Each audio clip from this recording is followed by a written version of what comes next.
Halo, perkenalkan saya Yosep Satmardua dari SMA Negeri 103 Jakarta dari kelas 12 F1 dengan nomor absen 34. Pada kesempatan kali ini saya akan mereview atau membahas laporan praktikum kimia yang sifat koligatif larutan, kenaikan titik didih dan penurunan titik beku.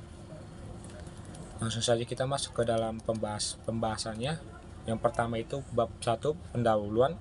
Di sini terdapat latar belakang, pengertian larutan yang merupakan campuran dua zat atau lebih yang menyatu menjadi homogen. Selanjutnya itu ada perubahan sifat fisik pelarut dan larutan tersebut. Sifat fisik yang dialami itu seperti penurunan tekanan uap, penurunan titik beku, kenaikan titik didih dan tekanan osmosis. Keempat sifat tersebut merupakan bagian dari sifat koligatif larutan. Kita langsung masuk ke 1.2 tujuan. Tujuan praktikum ini terdapat 3 tujuan. Yang pertama mengetahui pengaruh zat terlarut terhadap titik didih. Yang kedua mengetahui pengaruh zat terlarut terhadap titik beku. Yang ketiga mengetahui titik didih dan titik beku beberapa larutan. Kita langsung masuk ke 2, dasar teori atau landasan teori. Di sini terdapat pengertian titik didih dan titik beku, yang dimana titik didih itu merupakan suhu pada saat tekanan uap zat air tersebut sama dengan tekanan pada atmosfer di sekitar kita. Nah, selanjutnya itu titik beku suatu larutan merupakan temperatur pada saat tekanan upaya uapnya sama dengan tekanan uap larut. Selanjutnya kita masuk ke metodologi praktikum. Sini terdapat alat dan bahan yang akan kita gunakan pada praktikum ini, yang dimana terdapat 6 buah gelas beaker 400 ml, termometer digital, pembakaran bunsen, dan juga spatu. Yang dimana juga sini terdapat bahan yang pertama itu spiritus, es batu, air, gula, garam, dan HCl. Kita langsung masuk ke titik 3.2. Cara kerjanya itu yang pertama itu kenaikan titik didih. Kita akan mengambil 3 buah gelas beaker tersebut. Masing-masing gelas tersebut akan diisi 100 ml air. Gelas beaker pertama dimasukkan gula dengan konsentrasi 1 m, diaduk. Gelas kedua juga dimasukkan NaCl dengan konsentrasi 1 m juga, diaduk juga. Terus kedua masing-masing gelas beaker tersebut dididihkan, dipanaskan, dan kita ukur suhunya. Kita lanjut ke percobaan penurunan titik beku. Pada percobaan pertama kita memasukkan 100 ml es yang telah dihancurkan ke 3 mangkok. Kita beri label atau kita beri nama sebagai tanda. Yang pertama, mangkok pertama kita isi es batu, suhunya diukur. Terus kita menambahkan 5 sendok spatula gula ke dalam mangkok yang kedua, kita aduk dan kita ukur juga suhunya. Selanjutnya pada mangkok yang ketiga kita masukkan 10 sendok gula dan diaduk dan diukur juga suhunya. Pada percobaan praktikum yang kedua ini tentang masih sama penurunan titik beku juga. Kita masukkan 100 ml es batu yang telah dihancurkan ke 3 mangkok, diberi label ABC atau sama seperti tadi pada percobaan pertama. Terus mangkok pertama hanya berisi es batu, kita ukur juga suhunya. Pada mangkok yang kedua kita tambahkan 5 sendok spatula NaCl, kita aduk dan kita ukur suhunya. Selanjutnya pada mangkok ketiga kita tambahkan 10 spatula NaCl ke mangkok 3 itu, kita aduk juga dan kita ukur juga suhunya. Selanjutnya kita akan masuk ke hasil pembahasan. Pada larutan air murni, titik beku terdapat pada 0 derajat Celcius. Pada larutan gula 5 sendok spatula terdapat titik beku minus 0,8 derajat Celcius. Pada larutan gula yang kita masukkan 10 sendok spatula, dia terdapat pada titik beku 0-1 derajat Celcius. Pada larutan air murni masih sama 0 derajat Celcius juga titik bekunya. Kita masukkan garam 5 sendok spatula. Ini berbeda dengan yang tadi gula, sekarang garam. Titik bekunya terdapat di minus 7 derajat Celcius. Garam dengan 10 sendok spatula, titik bekunya terdapat di minus 12 derajat Celcius. Larutan air murni dengan titik didih 94 derajat Celcius. Gula 1 M sama dengan 100 ml 96 derajat Celcius. Dan larutan garam 1 M dengan 100 ml 90 derajat Celcius.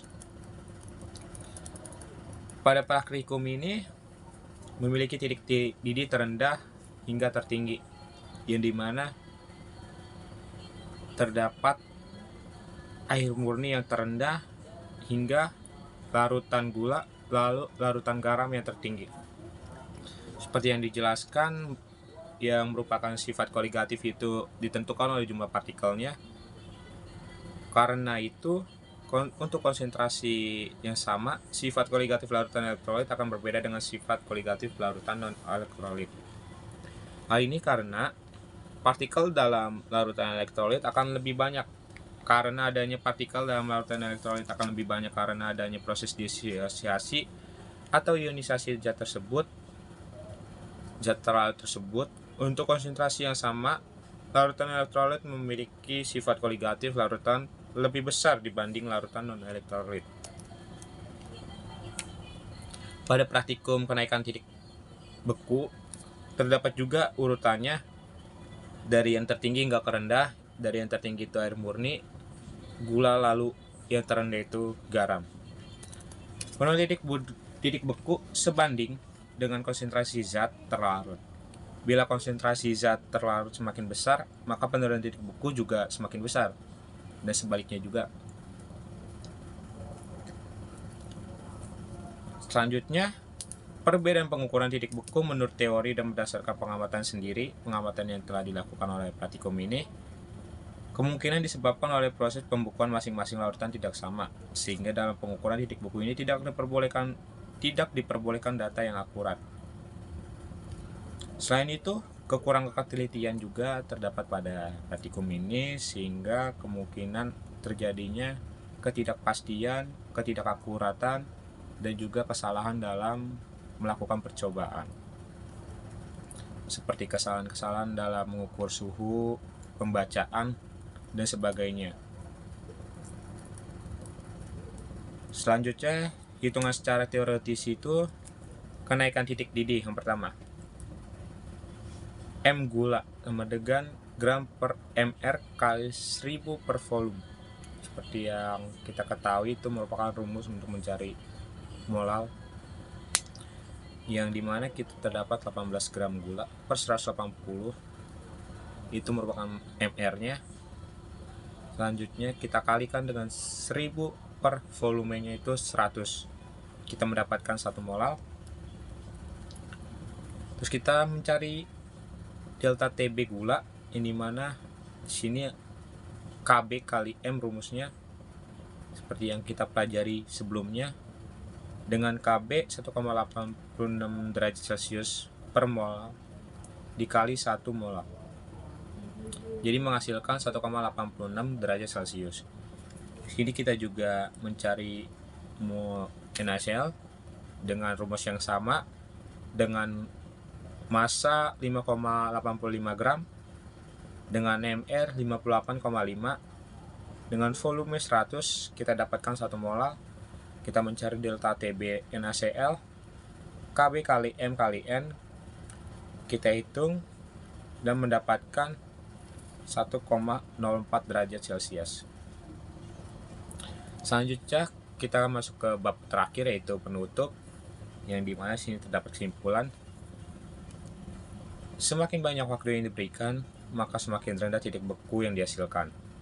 Dari percobaan yang telah kami lakukan, yang telah dilakukan oleh praktikum ini, dapat disimpulkan bahwa kenaikan titik didih tidak tergantung pada komposisi kimia dari zat tersebut, tetapi tergantung pada jumlah partikel zat tersebut yang di dalam larutan, kemolaran larutan, massa zat terlarut, dan massa pelarutnya. Kenaikan titik didih dan penurunan titik beku larutan elektrolit lebih besar dari larutan non-elektrolit disebabkan adanya faktor Van Hoff. Seperti yang tadi dibahas setelah lakukan praktikum.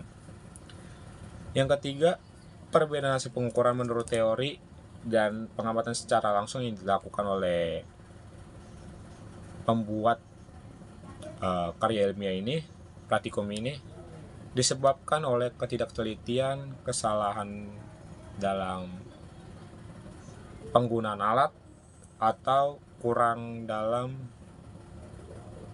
ketelitian yang seperti tadi dibahas. Dan juga dalam mengamati skala termometer serta pengaruh suhu luar juga itu merupakan pengaruh terhadap praktikum ini. Selanjutnya di sini juga ada saran yang dimana di sini diberikan saran bahwa hal yang harus diperhatikan yaitu kebersihan, kesterilan alat-alat untuk melakukan praktikum agar pengambilan datanya ini lebih akurat dan tepat agar tidak ada campuran dari zat-zat lain sehingga alat yang digunakan sudah steril. Terus juga di sini kita diberikan saran untuk teliti dalam pengambilan data, menimbang bahan dalam perhitungan segala macam termometer, itu juga sangat penting. Oke, yang selanjutnya bab ke-6 itu daftar pustaka. Mungkin hanya sebatas ini saja pembahasan kali ini. Kurang lebihnya mohon maaf. Terima kasih. Saya izin pamit undur diri.